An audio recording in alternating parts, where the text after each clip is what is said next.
राज्यपाल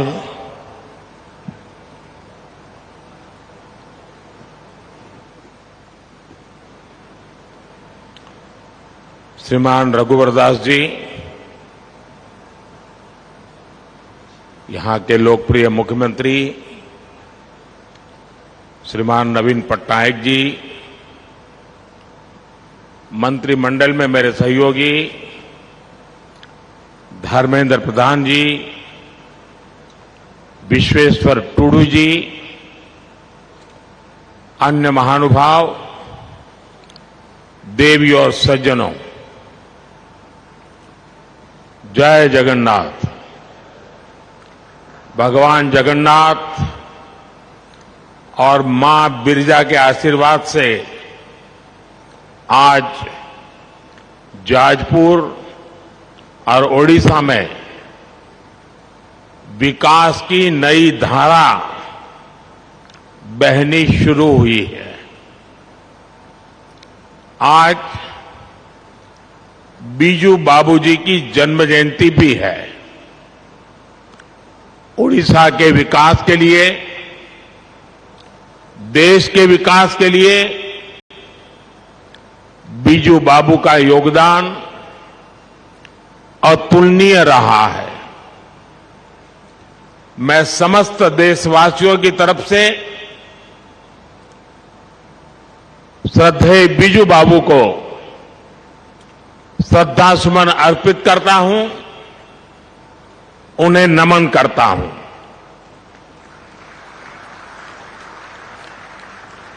साथियों, आज यहां 20,000 करोड़ रुपए की बड़ी परियोजनाओं का लोकार्पण हुआ है, शिलान्यास हुआ है। पेट्रोलियम, प्राकृतिक गैस और परमाणु ऊर्जा से जुड़ी योजनाएं हो, सड़क, रेलवे और परिवहन से जुड़ी योजनाएं हो, इन विकास कार्यों से यहां औद्योगिक गतिविधियां बढ़ेगी, रोजगार के नए अवसर पैदा होगी। मैं इन परियोजनाओं के लिए ओडिशा के सभी लोगों को बहुत बहुत बधाई देता हूं।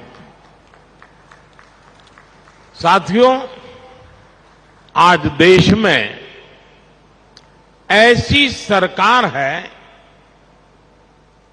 जो वर्तमान की भी चिंता कर रही है और विकसित भारत का संकल्प लेकर भविष्य के लिए भी काम कर रही है।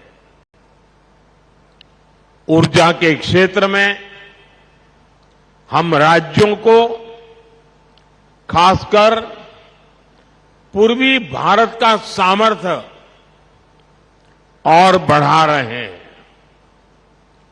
ऊर्जा गंगा परियोजना के तहत 5 बड़े राज्य उत्तर प्रदेश, बिहार, झारखंड, पश्चिम बंगाल और ओडिशा में नेचुरल गैस की सप्लाई के लिए बड़े प्रोजेक्ट चल रहे हैं।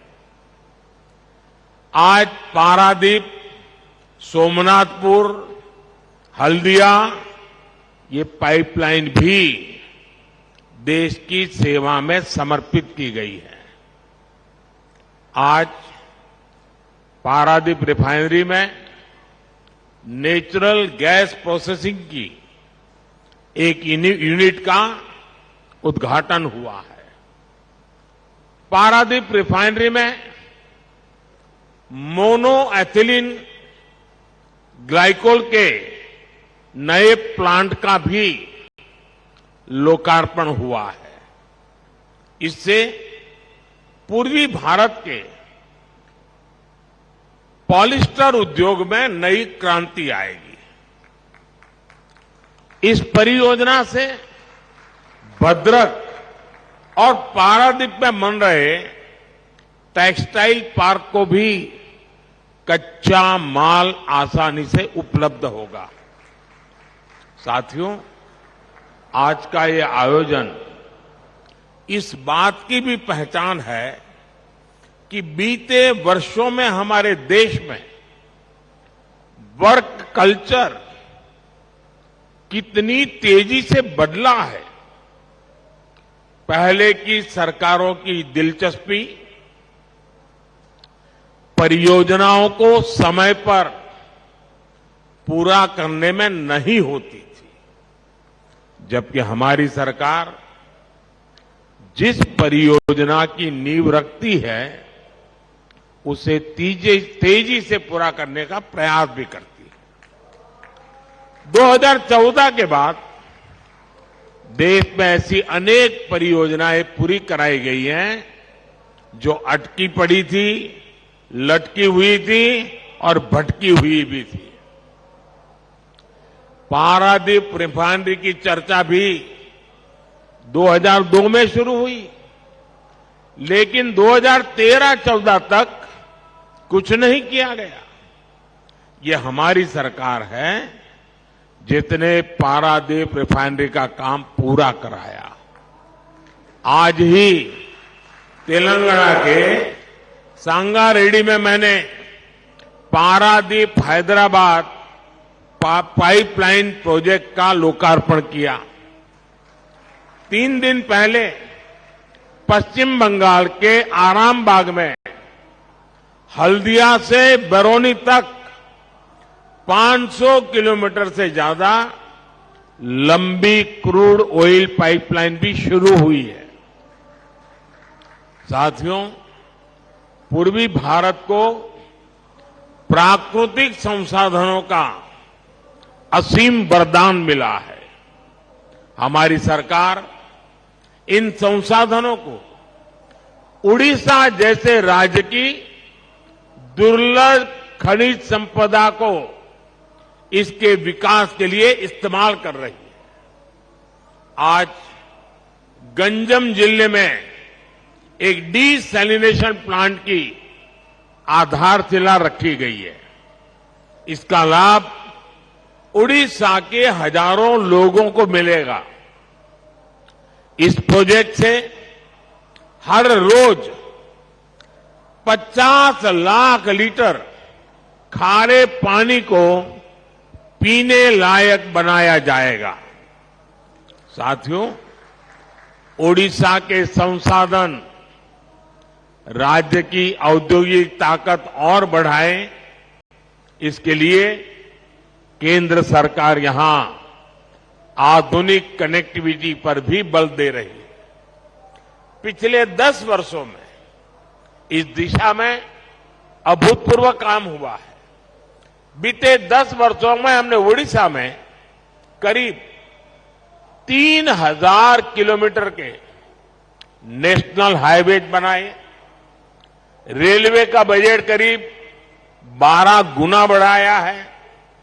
रेल, हाईवे और पोर्ट कनेक्टिविटी को बेहतर बनाने के लिए जाजपुर, भद्रक, जगतसिंहपुर, मयूरभंज, खोर्धा, गंजाम, पुरी और केंदुझर जिलों में नेशनल हाईवे का विस्तार किया जा रहा है। यहां के लोगों के लिए जब अनुगुण सुकिंदा नई रेल लाइन की सुविधा भी हो गई है, इससे कलिंग नगर औद्योगिक क्षेत्र के विस्तार का रास्ता खुल गया है। ओडिशा के विकास के लिए केंद्र सरकार ऐसे ही तेज गति से काम करती रहेगी। मैं एक बार फिर बीजू बाबू की जन्म जयंती पर उनको श्रद्धापूर्वक याद करते हुए आप सबको विकास कार्यों की बहुत बहुत बधाई देता हूं। जय जगन्नाथ।